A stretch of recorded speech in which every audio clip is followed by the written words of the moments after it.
Shoutout dito kay Jonald Malyari, Katsakino Dukusing, Ronald Barbosidad at sa iba pa nating taga-subaybay.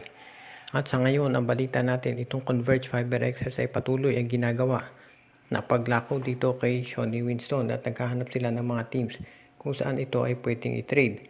At ang isa daw sa kinukonsidera nila ngayon ay itong Meralco Bolts. At ang posibleng maging kapalit ay si Chris Banquero. Itong si Chris Banquero ay nung na-draft niya ng Alaska Aces, naging kilala yan doon sa kanyang two-way game. Ibig sabihin, isa tong offensive at defensive player. Actually, kung titignan natin ang laro ni Banquero, halos pareho dito kay Alex Stockton. Kilalang defensive player pero kayang-kaya ding umiscore. At baka yan ang hinahanap nitong si Coach Aldin Ayo. Yung hindi lang pure scorer na katulad ni Winston, kung hindi isang playmaker at defensive player pa na katulad ni Chris Banquero. So, ang tinitignan ngayon ay baka daw to si Chris Banquero ang hilingin nitong Converge Fiber Access para dito kay Shawnee Winston. Ito namang Meralco Balls, sa tingin ko kung ganyan ang mangyayari ay papayag naman sila. Dahil kung mawala man to si Chris Banquero, ito si Shawnee Winston, pwede yan na maging point guard nila. So, pwedeng siya maging backup point guard ni Aaron Black. At isa pa, itong si Shawnee Winston, ever since itong college days pa niya sa Lasal, kilala na yan na bilang isang scorer. So if ever na ito si Chris Newsome na magiging unrestricted free agent pagkatapos ng season na to, ay magdesisyon na umalis sa Meralco, pwedeng mag-step up itong si Shawnee Winston na siya na ang papalit na magiging top scorer nitong Meralco Bulls. Kaya sa tingin ko magiging okay itong trade na Shawnee Winston for Chris Banquero at sa tingin ko ay fair naman yan.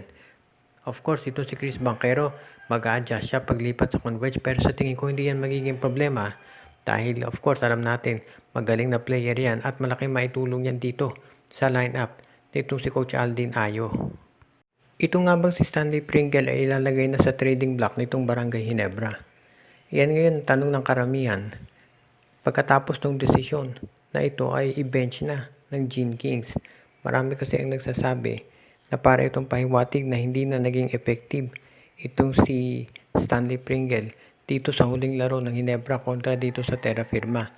Nung previous game din nila dito sa San Miguel Beer, medyo napigilan din si Pringle at hindi nakapag-contribute. At sabi nga nila, hindi na raw katulad nung dati ang laro nitong si Stanley Pringle. Natatandaan ninyo nung PBA bubble, hindi mapigilan to si Pringle kaya nga nagkampiyon ng Ginebra. Pero ngayon, hindi na katulad nung dati at mas ginagamit na ni Coach Timcon si Maverick Ahanbisi. So tignan natin kung anong gagawin ngayon ng Barangay Ginebra dito kay Stanley Pringle. Baka pwede pa siyang i-trade dahil medyo may value pa naman ito. Pero sa ngayon, kailangan natin i-considera kung ano ang mas maganda gawin ng Ginebra para dito. Dahil syempre, kung ikaw naman ng Gene Kings, gusto mo na magkaroon ng maximum value kung magte-trade ka ng player. Si Stanley Pringle, mahusay pa rin niya na backup at pwede siyang magamit ng iba't ibang teams. For example, sa Terra Firma, actually, pwede siya na maging mentor ng mga guards nila.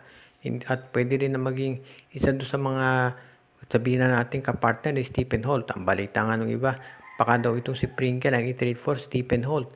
Isa rin pwede natin tingnan dyan, baka mapunta siya dito sa Blackwater o di kaya naman baka sa Northport Batang Pier. Ibig sabihin marami pang pwedeng pagpuntahan itong si Stanley Pringle kaya hindi na magiging issue yan. Ang tanong na lamang ay kung alin ang pipiliin ng Barangay Ginebra o kung magdedesisyon sila na ito ay manatili sa kanilang lineup. Alam natin to si Pringle kapag healthy maraming naiitulong yan. Pero mukhang kailangan ng changes dito sa Ginebra ngayon. Lalo na at medyo hindi maganda yung nagiging performance nila dito sa mga sunod-sunod nilang talo. Kaya tignan natin kung mananatili pa si Pringle sa Ginebra.